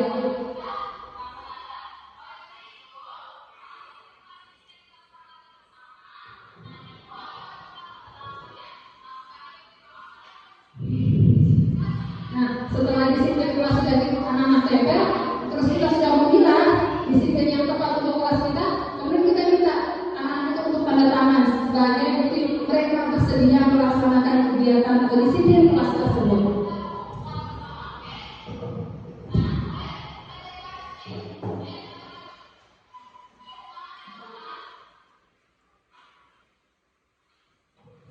Nah, di sini juga tidak secara langsung kita memberi pembelajaran kepada anak untuk teratur.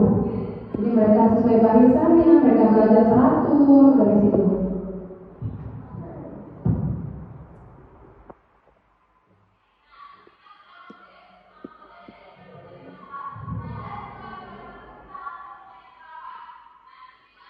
Nah, dari keyakinan kelas itu terdapat 8 keyakinan kelas yang diterapkan di kelas 7A.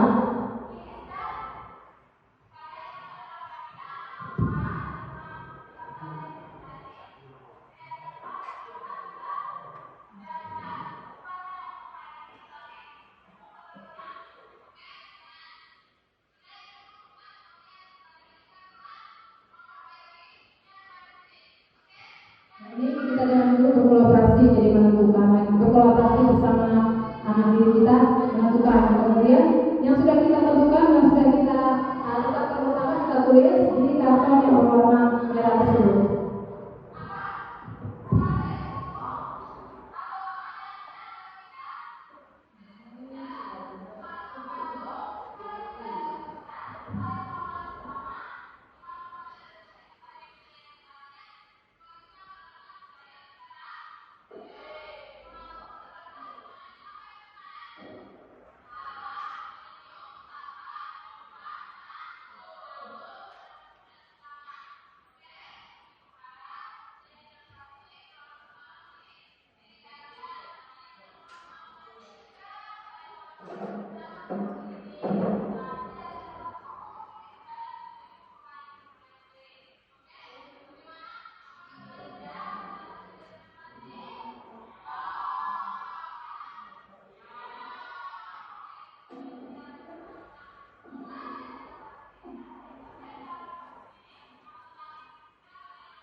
Nah, ini kegiatan yang membuat keyakinan kelas di 7A.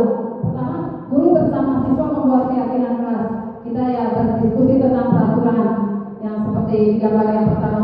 Kemudian merumuskan peraturan menjadi keyakinan. Nah, seperti itu. Kemudian sama-sama menempelkan keyakinan kelas yang sudah saya coba terapkan di kelas 7A, dan saya berharap coba diterapkan di kelas-kelas lain juga.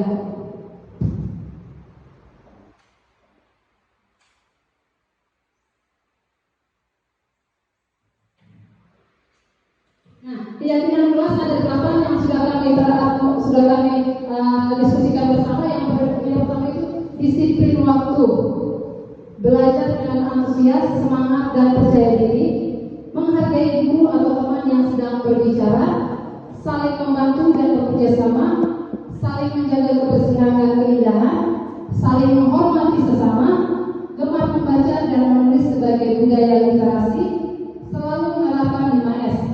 Senyum, sapa, salam, sopan, dan santun.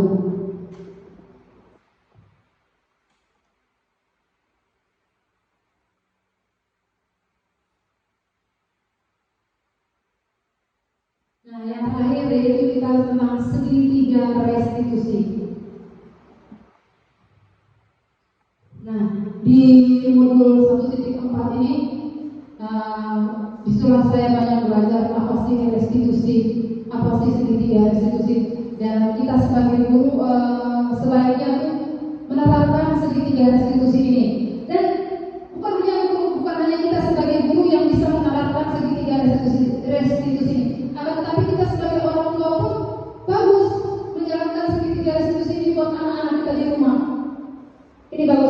Nah, apa sih pengertian segitiga restitusi? Segitiga restitusi adalah proses dialog yang dijalankan oleh guru atau orang tua agar dapat menghasilkan murid yang merdeka dan bertanggung jawab.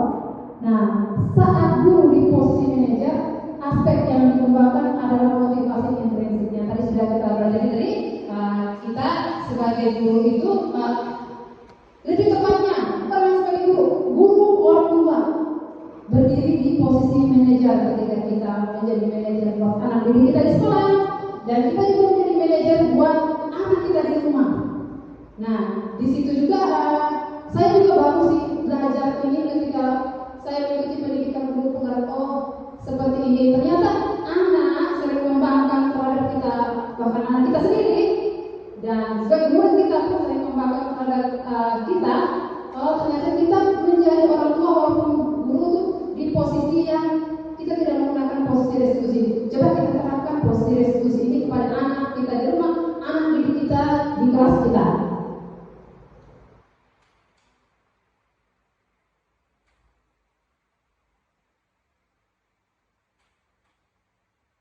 Nah, proses dialog ini terdiri dari 3 langkah yang digambarkan pada ketiga sisi pada segitiga restitusi. Tadi kan ada segitiga.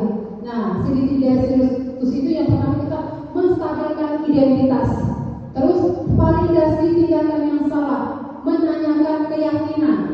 Nah, keyakinan itu sebenarnya keyakinan kelas itu tuh kita bisa ubah juga. Kita sebagai orang tua membuat keyakinan rumah.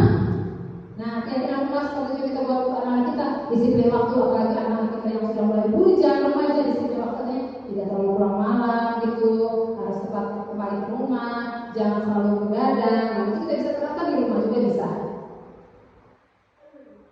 Nah, baik. Nah, yang pertama itu adalah menstabilkan identitas.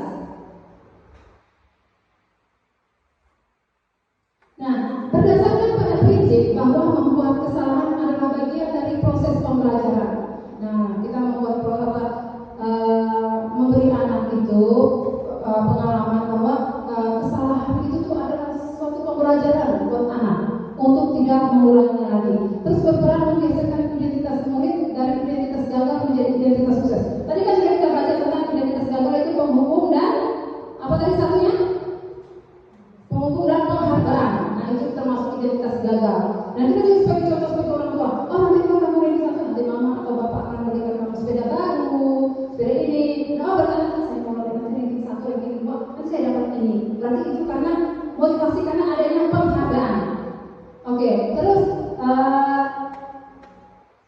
berperan menggeser identitas dari identitas gagal ke identitas sukses. Kemudian jangan mengkritik murid yang sedang mengalami identitas gagal. Contohnya kita jangan mengkritik seperti anak-anak tadi, mereka melakukan kesalahan. Kamu seperti ini, itu tidak baik ya.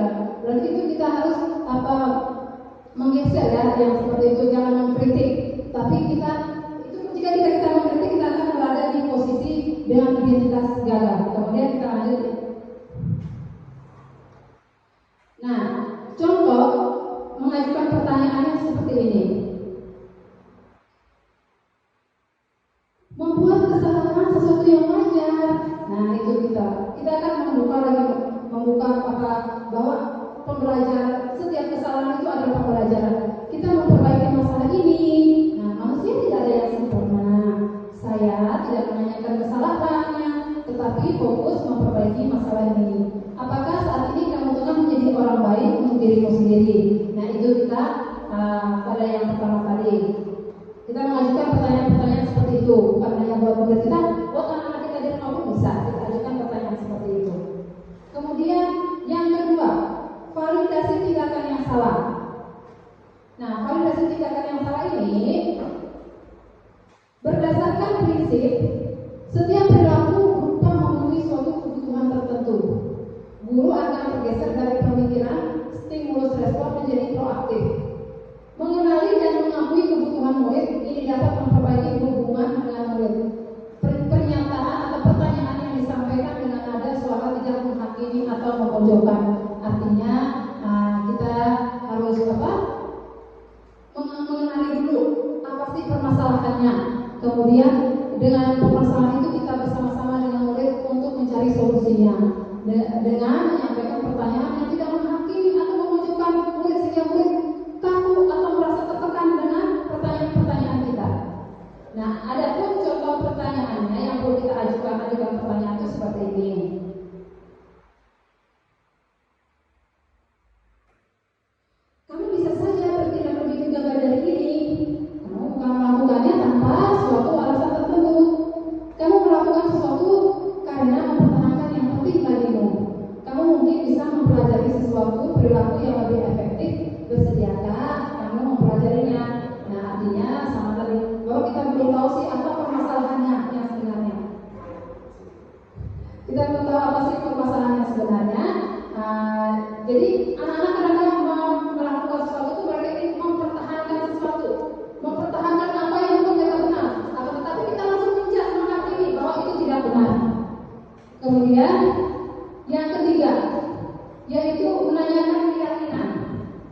Teori kontrol mengatakan bahwa pada dasarnya kita termotivasi itu secara intrinsik. Saat perilaku telah divalidasi dan identitas sukses telah stabil, maka murid akan atau telah siap mengaitkan keyakinannya dengan tindakan yang salah. Nah, ketika kita sudah menanyakan, sudah berdiri di segitiga yang ketiga, restitusi menanyakan keyakinan tentang apa sih tindakan yang kamu lakukan ini baik atau benar. Contoh mengajukan pertanyaan pada yang ketiga segitiga restitusi seperti ini.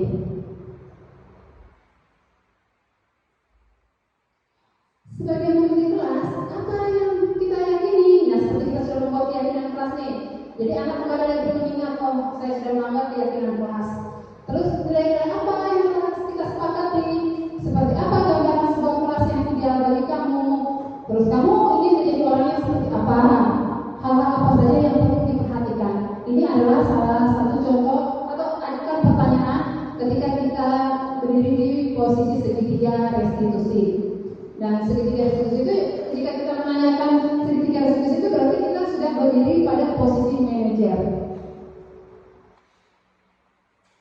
Nah, kemudian ini ada dokumentasi penerapan. Saya mencoba menerapkan segitiga restitusi ini pada anak tentang suatu permasalahan yang mereka hadapi, dan saya menerapkan segitiga restitusi seperti ini videonya.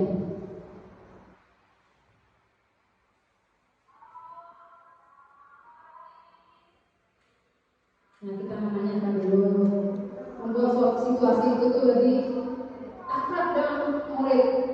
Jadi murid itu merasa terbuka dengan guru.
Nah, itu adalah salah satu kegiatan segitiga restitusi yang coba saya terapkan. Semoga kita sebagai guru-guru perlahan-lahan kita terapkan segitiga restitusi dan kita berdiri menjadi posisi guru sebagai manajer. Nah, karena dengan posisi manajer itu kita dapat memfasilitasi murid agar mereka tuh bisa menyelesaikan masalah mereka sendiri, mereka bisa berkembang sesuai kodrat mereka. Baiklah.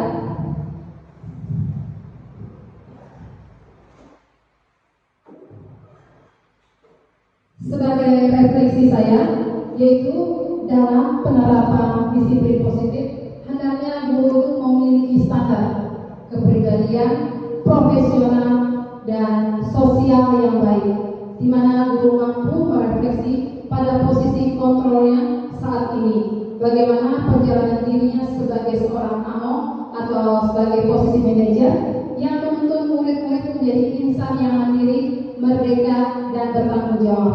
Semoga sesi belajar kita hari ini membawa manfaat sehingga dapat mewujudkan profil pelajar Pancasila yang merdeka. Nah, oleh karena itu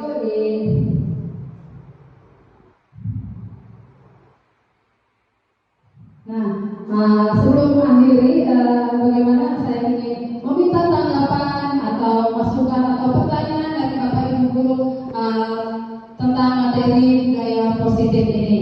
Baiklah, ada Bapak Ibu Guru yang ingin memberi tanggapan, masukan atau pertanyaan, saya persilakan. Ya, saya silakan. Oh ya, silakan Pak Daniel. Oke, silakan. Sesuatu yang diberikan kepada kami, dan terima kasih atas penyampaian materinya. Lalu tadi disampaikan oleh Ibu tentang peraturan yang mana tadi ada disebutkan tentang intrinsik dan ekstrinsik. Nah, dua hal itu saya rasa tidak bisa dipisahkan. Dan Ibu kasih contoh tadi. Aturan jika masa pandemi menggunakan masker dan cuci tangan, ya. Lalu berlalu lintas kita disampaikan oleh dan undang-undang sudah mengatur bahwa kita wajib menggunakan helm untuk keselamatan dan kelengkapan kita di jalan raya. Oke, itu namanya ekstrinsik, ya. Nah, menurut pendengar saya, lalu yang intrinsik itu artinya itu kesadaran diri yang bersangkutan bahwa aturan dan manfaatnya itu berguna bagi dirinya. Nah, sedemikian halnya juga harapan kita SNPI punya aturan, ya, tata tertib. Nah, bisa kan itu sudah disampaikan, serta kita rasakan sendiri, lihat di sini. Banyak anak yang tidak menggunakan atribut SMP, tidak pakai topi. Nah, harapan kita dengan kita memberikan finishing and reward, itu kan trial and error. Iya, Ibu kan cuma bahasa Inggris, trial and error. Kita belajar dari kesalahan. Nah, itu sudah beberapa kali diperingatkan. Ibu Lilis memanggil, saya memanggil, Ibu Erwin memanggil, bahkan kepala sekolah. Kita memberi finishing itu tuh bukan bahwa kita itu menghukum supaya anak itu takut untuk menghindar, tapi memberitahukan ke yang lain, sadarlah bahwa kalian itu murid SMP, SMP punya aturan. Nah, itu yang saya tanyakan tadi, ya, itu antara intrinsik dan ekstrinsik itu kayaknya beda-beda tipis. 11-12. Dan ini metode yang disampaikan ini bagi saya yang seperti bilang Bapak bahwa sekolah saya all generation ini bahwa menganggap ini sesuatu yang wajib diterapkan demi kebaikan pendidikan kita. Tetapi yang utama melaksanakan ini, Bu, saya dengar dan saya lihat itu tadi itu wali kelas setiap pembelajaran baru.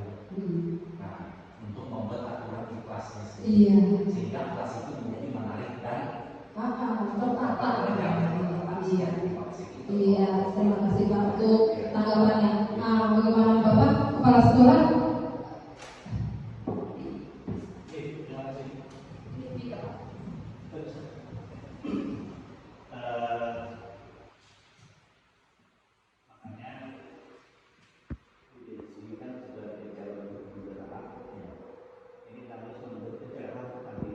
Iya.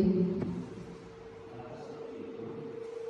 Karena kita kan semakin ke depan kita harus semakin terbaik. Saya tadi yang saya dengar ada yang sepakatan Vietnam Mas. kan hal yang baru bagi kita. Walaupun kemarin-kemarin kita kan pada masalah itu kan namanya beda satu. Ini kan bensin nanti seperti kalau kita kemudian bisa selesai dengan terus. Ini harapan kami nanti jadi kilometer. Kalau itu baru kereta api, jadi lokomotif. Yang harapannya bisa membawa sekolah kita. Nah, harapan kami kan mau belajar lewat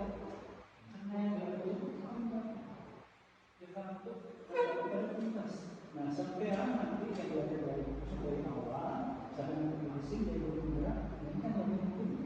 Nah harapan ini ke depannya mulai dari dulu nanti pas saya ikut mulai kita semakin banyak dari seorang yang dari beberapa semakin banyak yang bergerak. Itu harapannya. Jadi mudah-mudahan ini kan pengibasan dulu kan. Nah bagi kamu pun ini kita sama-sama besar. Apalagi yang terakhir ini yang sering Segitiga eksekutif. kan memang kalau dalam dunia sekolah kan namanya sudah IPS. Artinya betul-betul sekolahnya itu pelibatan ya orang tua ya kita dulu dan nanti dengan yang terkait misalnya dengan desa segala macam segala sesuatu yang bisa kita selesaikan dari yang tiga sisi. Iya. Nah sehingga ke depan mudah-mudahan kalau di sini nanti kita akan melakukan jadi itu juga bisa jadi Ya. Terima kasih Bapak untuk tanggapannya. Pak Arif, oke, Ibu Lilis, bagaimana? Ada yang mau ingin ditambahkan? Saya sangat memohon masukan. Boleh. Ayo silakan Ibu Lilis. Apa pertanyaan kepada? Ya, terima kasih untuk kesempatan yang diberikan. Jujur, ketika saya mengikuti ini adalah hal yang baru bagi saya, sesuatu yang baru. Dan ini pembelajaran yang luar biasa, khususnya bagi kami sebagai dewan guru dan bagi saya secara pribadi. Untuk mengelola kelas memang tidak semudah membalik telapak tangan. Memang memerlukan metode-metode yang harus kita jalankan, tapi tidak semua metode itu baik bagi anak, walaupun menurut diri kita itu baik. Ya, itu saja.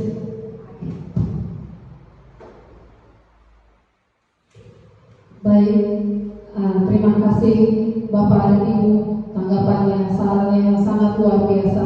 Karena saya juga baru belajar dengan pemahaman dan tanggapan Bapak Ibu, itu juga mendukung saya untuk lebih baik lagi. Bukan hanya saya, tapi guru-guru di sekolah, bahkan sekolah kita semoga kedepannya lebih baik dan lebih maju. Bahkan bisa dikenal sekabupaten Temanggung bahwa SMP Negeri Bogor adalah SMP yang luar biasa. Terima kasih atas waktu dan kesempatan yang telah diberikan, yang sangat berkenan meluangkan waktu begitu banyak untuk saya mendengarkan pengibasan atau desiminasi budaya positif ini. Dari semuanya ini, intinya adalah kita sama-sama belajar, sama-sama berproses untuk memajukan sekolah kita, memajukan dunia pembelajaran, memajukan dunia pendidikan demi tercapainya profil pelajar Pancasila sesuai cita-cita dan harapan Ki Hajar Dewantara. Terima kasih Bapak Ibu berhebat sekalian. Saya akhiri dengan doa penutup, semoga berkat Tuhan selalu menaungi dan melimpahi kita semua sehingga kita menjadi guru-guru yang profesional dalam bidangnya, guru-guru yang lebih maju, guru-guru yang berkualitas, guru-guru yang berkompeten demi memajukan dunia pendidikan. Saya akhiri dengan selamat siang dan salam sejahtera.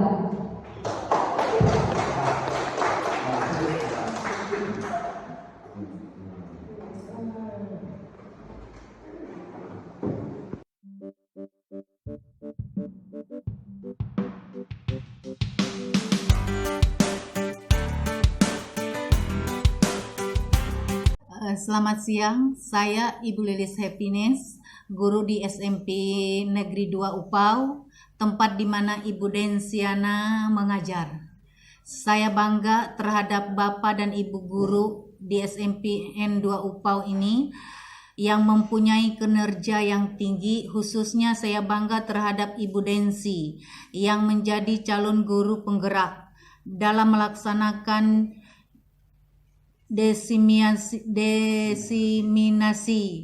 pengimbasan bersama rekan guru-guru merupakan tugas aksi nyata dalam modul 1.4, sehingga pengimbasan ini bersifat permanen di sekolah kami di SMPN 2 Upau, sehingga terwujudnya profil pelajar Pancasila. Terima kasih. Nama saya Angel dari kelas 7A. Saya bersama Ibu Densi dan teman-teman membuat dan melaksanakan keyakinan kelas bersama. Perasaan saya dan teman-teman saya sangat senang. Semoga kami dapat menjalankan keyakinan kelas dengan baik. Terima kasih.